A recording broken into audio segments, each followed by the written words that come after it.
Vamos a cambiar de tema. Este jueves finalizó la alerta sanitaria en el país, una medida que rigió desde febrero del 2020, cuando comenzó la pandemia del COVID-19. Con el fin de esta alerta sanitaria, desde hoy ya no es obligatorio, por ejemplo, el uso de mascarillas en los colegios, ni tampoco en los recintos de salud.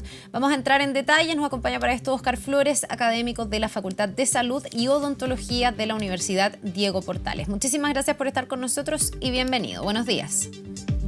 Buenos días, Carla.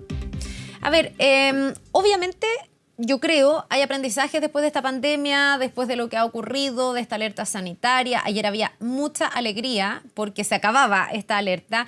Muchos han recibido muy bien la idea de dejar de tener que usar obligatoriamente mascarilla, pero muchos otros también dicen, pucha, a lo mejor se deberían mantener ciertas normas como, no sé, usar la mascarilla dentro de centros médicos. ¿Qué opinión tienes tú de esto, Óscar? Sí, Carla, mira, la pandemia nos debió dejar aprendizaje y aprendizaje como el autocuidado. Creo que algo que tenemos que seguir manteniendo es el autocuidado. El uso de mascarilla, y el ministerio lo está diciendo, que el uso de mascarilla lo aconseja, lo sugiere en caso de enfermedad, en caso de estar en espacios cerrados y que hayan otras personas enfermas, pero al quitar la alerta sanitaria ya se pierde esa obligatoriedad. Entonces, ahora nos toca el papel a nosotros. Ya el ministerio dio el lineamiento, ahora nos toca aprender. No solo el uso de la mascarilla, el lavado de manos, el ventilar los espacios cerrados, que si estoy enfermo también tratar de aislarme para no contagiar a otras personas.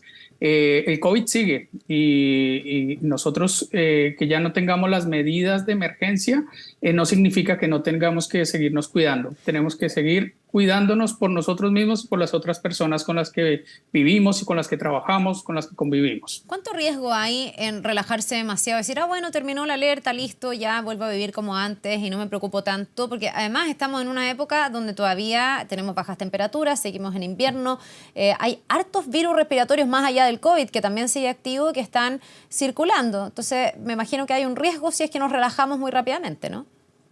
Sí. Y más después de 3 años de restricciones. Chile es uno de los países que ha tenido más restricciones y que ha prolongado las restricciones durante más tiempo. Es uno de los países que ha tenido restricciones muy largas durante mucho tiempo. Y eso tiene dos fenómenos. Las anteriores pandemias en las que se ha podido evaluar es que cuando se mantienen las medidas restrictivas durante tiempos extensivos, la población deja de cumplir esas medidas. Chile ha sido, en su comportamiento hemos sido juiciosos, hemos tenido esa capacidad de poder mantener ese comportamiento, pero no podemos seguirnos acostumbrando a que solo mediante ese mecanismo de excepción sigamos cumpliendo las normativas o sigamos autocuidándonos. Entonces sí hay riesgo de que lo cambiemos, de que cambiemos de un momento para otro, pero acá se ha ido haciendo paulatinamente. Comenzó con la limitación o con la apertura de las fronteras. Después comenzamos ya a abrir espacios que se comenzaron a ampliar los aforos, se comenzaron a eliminar los aforos, y ahora vamos con la mascarilla. La mascarilla es algo que inicialmente se cuestionó mucho en su uso, comenzó a demostrar evidencia que con la mascarilla se disminuía el riesgo, pero ahora tenemos que volver a la habitualidad, a lo que manejábamos antes. Ya, ahora aquí hay como dos dimensiones, Óscar, de la mascarilla, y ahí yo encuentro bien admirable lo que pasa sobre todo en países asiáticos, porque una cosa, y en la pandemia esto se dio mucho, tiene que ver con el miedo y el riesgo de contagiarse de algo, que fue lo que motivó esta alerta sanitaria y el que usáramos mascarilla. Pero en los países asiáticos hace años, las personas que están enfermas, que están resfriadas, que saben que pueden contagiar a otro, la usan desde esa dimensión. No solo desde el autocuidado, sino desde el respeto al otro y desde la idea de que vivimos en conjunto y por lo tanto si yo estoy enfermo, te protejo a ti, que no estás enfermo. Esa dimensión me parece que es como de las mejores que nos podría dejar como lección esta pandemia, ¿o no? Sí, sí, Carla, definitivamente. Definitivamente lo que nos debió haber enseñado esta pandemia es autocuidarnos, es a generar ese propio cuidado y el cuidado con los demás. Creo que lo que se hace en la cultura oriental, en la que se utiliza mascarilla como medio preventivo, hace parte también de un conocimiento, de saber lo que yo quiero, de que no me quiero contagiar, de que no quiero enfermar también a los demás. Y creo que eso es lo que tenemos que mantener. Tenemos que mantener ese cuidado conmigo y con los demás. Durante la última parte usamos mascarilla no necesariamente por el COVID, porque ya se había decretado el fin de la pandemia, pero vino un momento en que había mucha circulación de otros tipos de virus, del sincicial y de otros que afectan particularmente sobre todo a los niños y a los adultos mayores. Entonces se extendió esta alerta sanitaria hasta agosto, pero yo no dejo de preguntarme, como seguimos usando mascarillas, ¿qué pasa con nuestra inmunidad? Sobre todo con la de los más niños, digamos. ¿Cuánto tiempo se estima que debe pasar? ¿Cuántos años? ¿Cuántas temporadas de circulación de virus para que se recupere la inmunidad? Lo que se explicó en este momento de alargue era que nuestros niños tenían pocas herramientas de inmunidad porque habíamos estado demasiado encerrados, entonces se habían enfermado poco. ¿Cuándo se revierte eso? Tuvimos 2 años con restricciones bastante fuertes. Podemos decir que uno de esos años fueron de estar dentro de nuestros hogares, pero 2 años que tuvimos restricciones bastante altas. Y eso comenzó a notarse en estos 2 últimos periodos de invierno, que es cuando aumentan las enfermedades respiratorias, donde aumentan también con los ingresos de los estudiantes a los colegios, a los jardines infantiles. Aumenta esta circulación de virus y compartir virus. Epidemiológicamente se esperaría que pase, que tenga lo que hace el ser humano es que al tener contacto, al tener la experiencia de contacto con estos otros microorganismos, comience a generar inmunidad. No se habla de un periodo específico de recuperación o de volver a la normalidad, porque en todo caso las infecciones siguen avanzando, los microorganismos siguen evolucionando.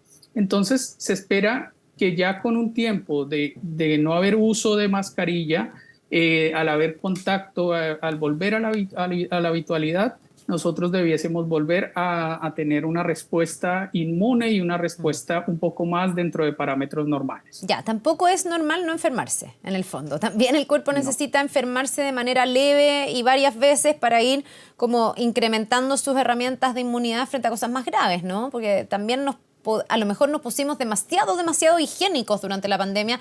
No sé hasta qué punto tenemos que seguir así como medio psicóticos en eso o hasta qué punto también nos tenemos que relajar y darnos cuenta que, bueno, vivimos en comunidad y nos vamos a seguir enfermando. Y pienso particularmente en el tema de los niños, que uno se pone más aprensivo. Sí, tenemos que mantener autocuidado. O sea, esto nos mostró que tenemos que cuidarnos, tenemos que resguardar, pero también tenemos que comprender que hay procesos de enfermedad, procesos virales que también ayudan a desarrollar inmunidad en las personas. Y especialmente tú tocaste un punto que es con los niños. Cuando hay exposición a ciertos microorganismos, se genera esta inmunidad, se genera esa capacidad de responder el cuerpo ante un proceso, ante ciertos tipos de microorganismos, y eso hace parte de la naturaleza, hace parte de la forma en la que respondemos como seres humanos. Bueno, recordemos que sigue siendo recomendación del MinSal ocupar la mascarilla en lugares que sean más complejos, como centros médicos y también uno podría decir el transporte público. Vamos a ver cuánta gente se va a plegar a esa recomendación y lo va a hacer de forma voluntaria. Otra de las grandes como lecciones que deja esta pandemia y esta alerta sanitaria, Óscar, tiene que ver con el funcionamiento de nuestro sistema. Aquí mucho se destacó que Chile pudo enfrentar esta pandemia del COVID-19 porque logró generar una gran red de salud integrada. ¿Eso cambia la forma permanente en la que trabaja nuestro sistema o ahora que esto pasó, se baja la alerta, todo vuelve a funcionar como funcionaba antes de la pandemia? Bueno, hace una semana conversábamos sobre las listas de espera y este es un punto que también nos genera alerta. O sea, el periodo de excepción hizo que el ministerio le otorga poder al ministerio como autoridad sanitaria de regular todo el sistema, de regular el sistema público, regular el sistema privado, claro, y de comenzar a integrar esta atención principalmente para pacientes con enfermedad respiratoria por COVID.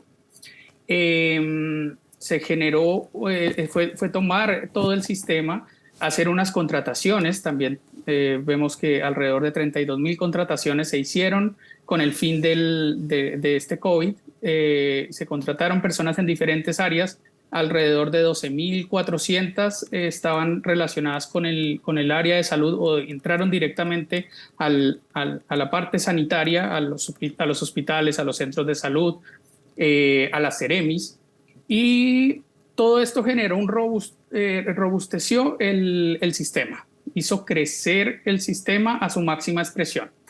El que desde hoy estemos sin alerta sanitaria genera un impacto muy importante en el sistema de salud, porque no solo ya no contamos con todo el sistema o ya no está la potestad de contar con todo el sistema inmediatamente para poder atender esta contingencia, sino que tenemos menos personal. Entonces, todo esto va a generar un periodo de adaptación, un periodo de volver a irnos acostumbrando a lo que era nuestro sistema previo a la pandemia. ¿Y todavía se siente el rezago del impacto de la pandemia? En el fondo, ¿cuánto debiese pasar para que las cosas se tiendan a normalizar? Porque claro, en lista de espera hay mucha gente que a lo mejor, sobre todo de las cirugías, tuvo que, no sé, correr su cirugía porque se suspendió en el momento de la pandemia. Hubo un impacto bien profundo, por ejemplo, en pacientes con tratamientos relevantes, no sé, en materia de cáncer, que a lo mejor no se hicieron los controles a tiempo y cosas más cotidianas. ¿Eh? Yo me ha tocado hacer entrevistas, no sé, cómo las mujeres dejamos de hacernos ciertos exámenes que son rutinarios cada un año, cada dos, por la pandemia. Todo eso todavía trae un rezago, digamos. O sea, va a costar un rato volver a la normalidad porque la pandemia, en el fondo, profundizó y agudizó mucho todo esto, ¿no? Sí. El ministerio es bien consciente de esas consecuencias que dejó la pandemia, que fue no solo listas de espera, sino también la agudización de ciertas enfermedades crónicas, claro. La disminución de las medidas preventivas también que se llevan a cabo por esa contingencia sanitaria. La ministra nos mencionó y ayer lo reafirmó nuevamente en que iba a generar un plan para reubicar a ciertas personas o aparte de ese personal de salud para seguir potenciando el sistema y que el impacto no sea tan notorio. Sería un mal signo que rompiera, que se levantara la alerta sanitaria y que inmediatamente se cortara con todo el suministro. No podemos dejarlo completamente o comenzar a desamparar el sistema de salud después de haberlo robustecido tanto durante la pandemia. Ya, y un robustecimiento que en ese momento, claro, se dirigía a enfrentar la pandemia. Vimos que todo el sistema de salud se volcó para allá. Pero en el fondo, sacada y terminada la pandemia, hay una serie de carencias y de otras cosas que ya venían con problemas o que profundizaron o agudizaron la situación de precariedad con la pandemia, donde se podría a lo mejor ocupar toda esta fuerza que tuvo nuestro sistema durante la pandemia. O sea, como redestinar ese esfuerzo más que eliminarlo y volver a lo que teníamos antes. Así es. Nosotros desde hace varios años tenemos un sistema de redes integradas de salud. ¿Sí? El sistema público conversa con el sistema privado. Y al generar este sistema de red, nosotros podemos acceder o podemos compensar aspectos del público con el privado. Lo que ahora se debe comenzar a evaluar es cómo seguir potenciando esta comunicación entre el público y el privado. No se puede seguir trabajando de forma independiente o no se puede pensar de que solo un sistema va a poder compensar las necesidades de toda la población.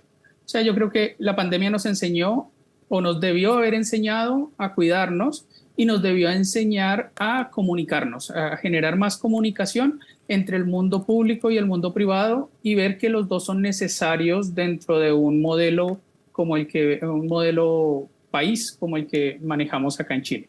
Bien, pues Óscar Flores, académico de la Facultad de Salud y Odontología de la Universidad Diego Portales, gracias por haber conversado esta mañana. Vamos a ver cuánto de lo que aprendimos en pandemia lo seguimos poniendo en práctica de aquí en adelante cuando ya ha llegado el fin de la alerta sanitaria. Muchas gracias y que tengas un buen fin de semana. Igual, Carla, muchas gracias a ti. Nos vemos.